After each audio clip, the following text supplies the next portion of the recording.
Bayangkan, kamu menemukan sebuah ponsel di jalan. Kamu buka galeri fotonya. Lalu, jantungmu langsung berdegup kencang. Foto-foto potongan tubuh manusia. Wajah seorang pria berpose dengan mayat. Dan semua itu nyata. Kasus ini benar-benar terjadi di Rusia. Pasangan yang tampak biasa, Dmitry dan Natalia Bakshev, berubah jadi sosok yang dijuluki media sebagai kanibal Rusia. Tapi, apakah mereka benar-benar pemakan manusia? Atau semua hanya rumor yang dibesar-besarkan? Mari kita bongkar kisah kelam yang membuat dunia gemetar ini. Bayangkan sebuah pasangan yang hidup di tengah kota biasa, tampak seperti pasangan lain pada umumnya. Namun, siapa sangka, di balik pintu rumah mereka, tersembunyi rahasia yang membuat seluruh dunia gemetar. Inilah kisah Dmitry dan Natalia Bakshev, pasangan asal Rusia yang dijuluki media sebagai The Krasnodar Cannibals. Kisah ini penuh dengan misteri, rumor, kanibalisme, potongan tubuh manusia di rumah mereka, hingga spekulasi puluhan korban. Tapi, seberapa banyak dari cerita itu yang benar? Mari kita telusuri secara mendalam. Dari latar belakang kehidupan mereka, kronologi penangkapan, proses persidangan, hingga rumor-rumor yang berkembang. Siapkan diri Anda, karena cerita ini bukan untuk yang berhati lemah. Dmitry Bakshev lahir pada tahun 1982. Masa kecilnya tidak banyak diketahui publik, tapi ia dikenal memiliki kepribadian yang agak bermasalah. Dmitry tumbuh dengan lingkungan yang keras dan di kemudian hari terlibat dalam beberapa masalah hukum kecil. Sementara itu, Natalia Baksheva lahir tahun 1975, 7 tahun lebih tua dari Dmitry. Ia pernah bekerja di sektor kesehatan militer sebagai staf kebersihan atau perawat. Sumber berbeda memberikan informasi yang sedikit bervariasi.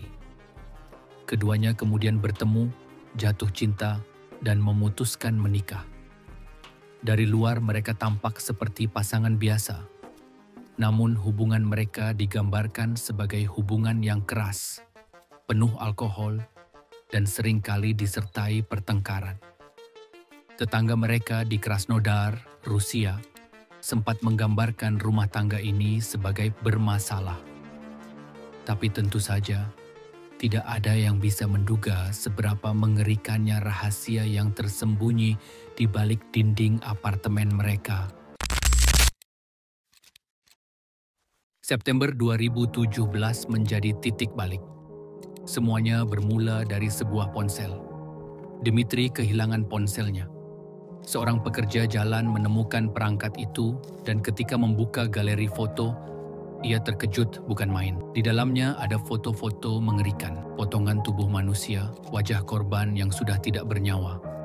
Bahkan ada foto Dmitry berpose bersama potongan tubuh tersebut.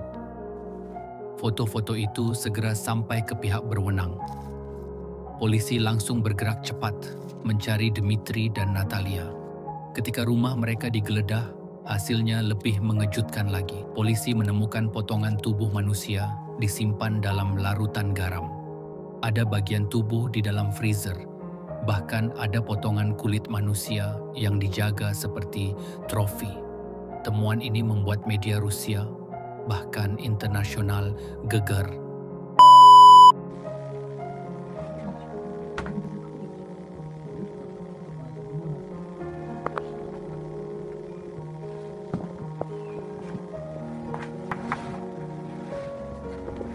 Headline berita saat itu penuh dengan kata kanibal, pasangan pemakan manusia, dan tuduhan bahwa mereka mungkin sudah hingga puluhan orang.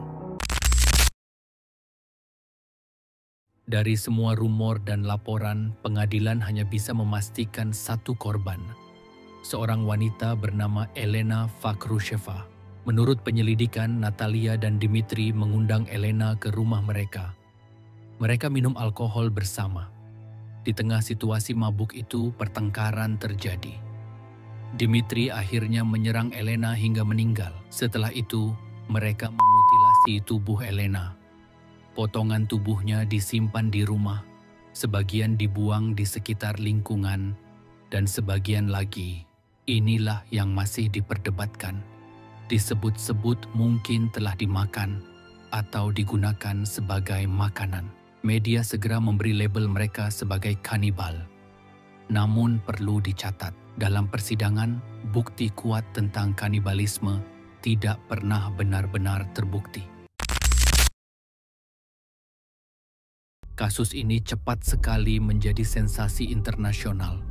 Banyak media memberitakan bahwa Dimitri dan Natalia telah membunuh hingga 30 orang. Beberapa laporan bahkan menyebutkan mereka menjual pai daging manusia ke restoran sekitar. Namun, investigasi resmi tidak menemukan bukti yang mendukung klaim tersebut. Pihak berwenang Rusia menyatakan bahwa sebagian besar kabar itu adalah rumor yang dilebih-lebihkan oleh media. Jadi apa yang benar-benar terjadi? Fakta yang terverifikasi adalah mereka membunuh satu orang, Elena. Mereka memutilasi tubuhnya, menyimpan potongan di rumah, dan Dimitri bahkan berfoto dengan bagian tubuh itu. Sisanya masih berupa dugaan, rumor, atau spekulasi. Pada tahun 2019, pengadilan menjatuhkan vonis. Dmitry Bakshiv dijatuhi hukuman 12 tahun 2 bulan penjara atas dan penghinaan terhadap jenazah. Natalia Baksheva dijatuhi hukuman 10 tahun atas penghasutan untuk dan penghinaan terhadap jenazah. Namun cerita Dmitry berakhir lebih cepat. Pada Februari 2020, ia meninggal dunia di penjara akibat komplikasi dari penyakit diabetes tipe 1. Sementara Natalia tetap menjalani hukumannya di koloni penjara Rusia. Kisah Dmitry dan Natalia Bakshiv meninggalkan lebih banyak pertanyaan daripada jawaban. Apakah mereka benar-benar hanya membunuh satu orang? Ataukah rumor tentang puluhan korban itu benar tapi tak pernah terungkap? Yang jelas, kasus ini adalah contoh bagaimana satu tindak kejahatan bisa menjadi legenda urban yang tumbuh liar di media. Antara fakta dan rumor, sulit membedakan mana yang nyata, mana yang sensasi. Bagi kita, pelajarannya adalah selalu kritis dalam menyerap berita, apalagi yang mengandung unsur sensasional. Kasus ini bukan hanya tentang tapi juga tentang bagaimana masyarakat modern merespons horor, rumor, dan ketakutan yang dipicu oleh media. Saya yakin kamu punya pendapat sendiri. Menurutmu, apakah Dmitry dan Natalia hanya pelaku tunggal Elena? Ataukah ada cerita lebih gelap di balik itu? Tulis pendapatmu di kolom komentar. Terima kasih sudah menonton sampai akhir. Kalau kamu suka konten true crime seperti ini, jangan lupa like, share, dan subscribe supaya channel ini bisa terus berkembang. Sampai jumpa di video berikutnya. Dan tetap waspada, karena kebenaran sering lebih menyeramkan daripada fiksi.